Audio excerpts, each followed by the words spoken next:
After all, moon is a satellite for this planet and helplessly strung to this planet and making its rounds. So what is the significance?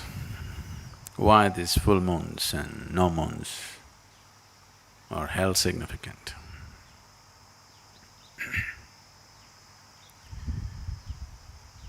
Probably many of you know that you may not know, I hope you do not know this by experience. You should know that if someone is mentally disturbed on a full moon day, on a new moon day, they get little more disturbed than usual. You're aware of this? Happens to you?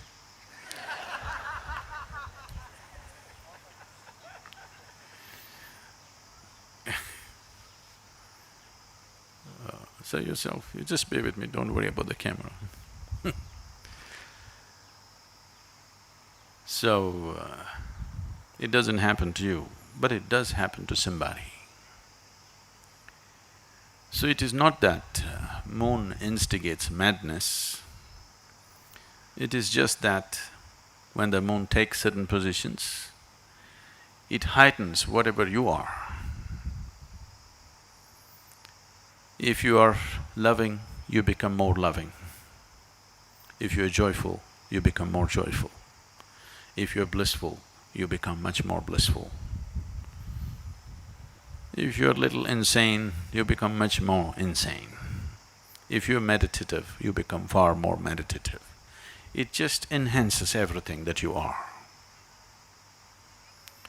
So we consider these days important so that you consciously create the right kind of quality in you so that it gets enhanced.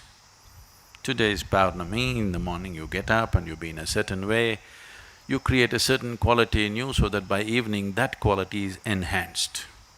So whatever the qualities that you are, so that you start engineering it more consciously than being a victim of unconscious eruptions within yourself. So the moon does not make you mad or meditative, it just enhances whatever you are. You know, even the ocean goes mad. If you are a swimmer on the beach, it's madness for you.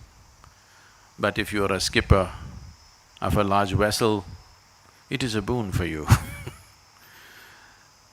But something is happening. The very ocean is trying to rise. When the very ocean is trying to rise, the situation may be conducive for you also to rise, probably, if you are willing to make use of it. And moon's influence on human life is far more than that.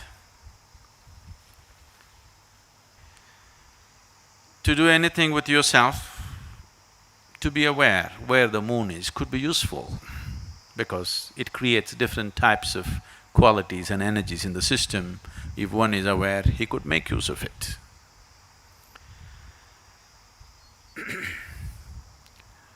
In English language, moon is lunar. If you take a step further, you become a lunatic.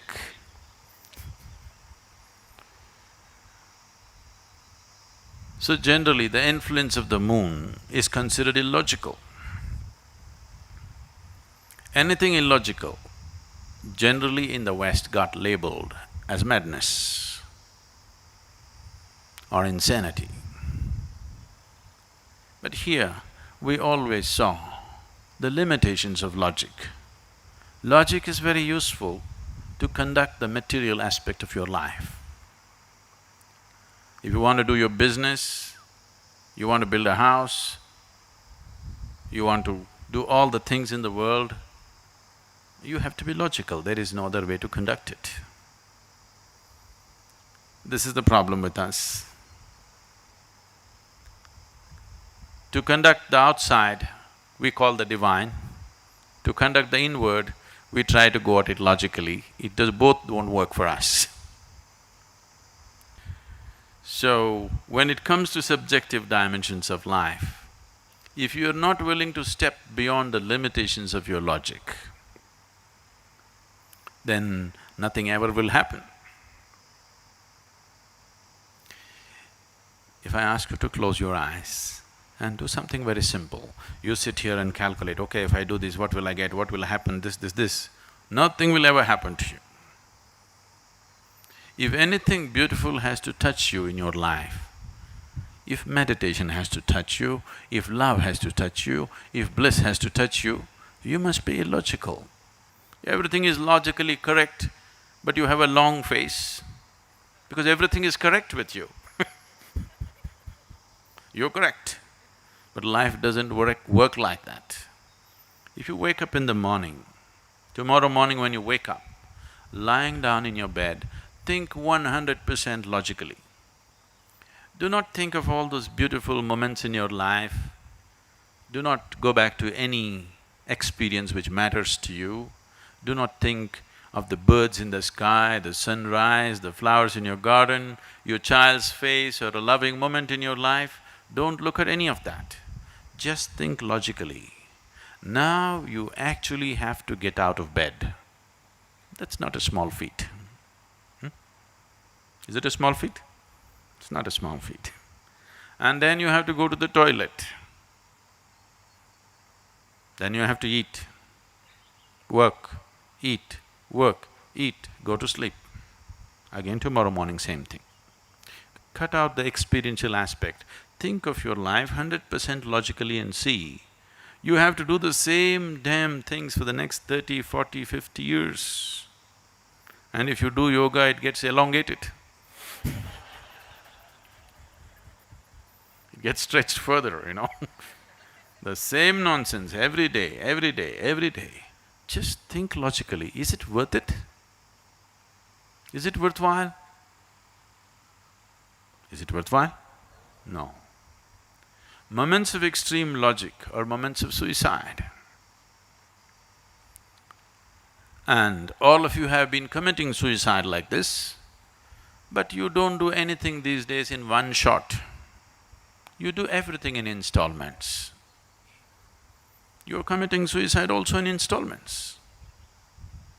I want you to just look back. If you're unable to look back, when you go home today, I want you to rummage into your old pictures and see when you were 5, 6 years of age, how your face was. It was like this. Now, it's getting longer and longer. So, if you have to step out of your logic, unless you do it in a certain way, it sounds senseless. Because right now, your idea of sense is only logical, isn't it? But please see, the most beautiful moments in your life have happened to you only when you kept your logic aside a little bit. Yes? Logically examine your love affair and see, it'll be the most stupid thing you can do. Really. Yes or no? Maybe it's the most beautiful thing in your life, but logically dissect your love affair and look at it, it is the most idiotic thing you can do.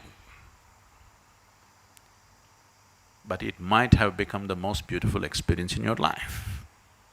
So the logical dimension of life and the experiential possibility of who you are diametrically opposite.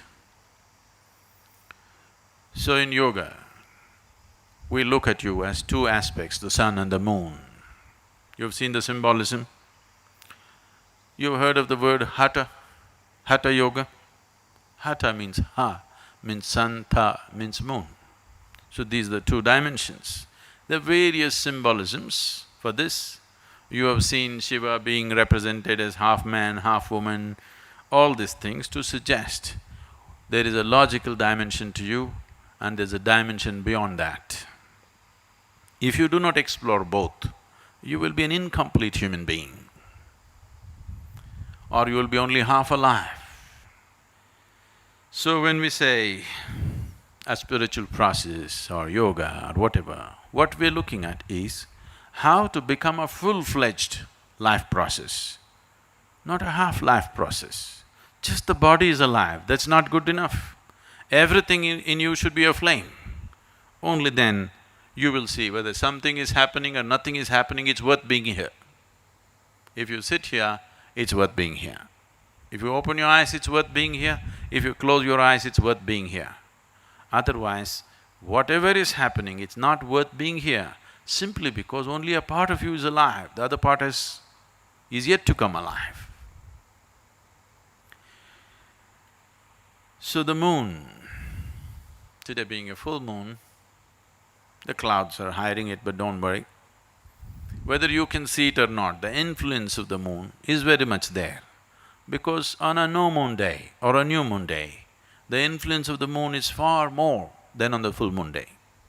So whether you perceive something or do not perceive something is not the issue, the influence is anyway there.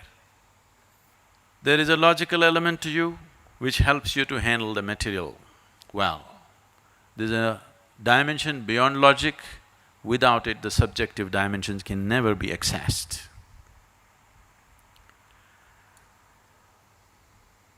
The moon is a symbolic representation of that dimension.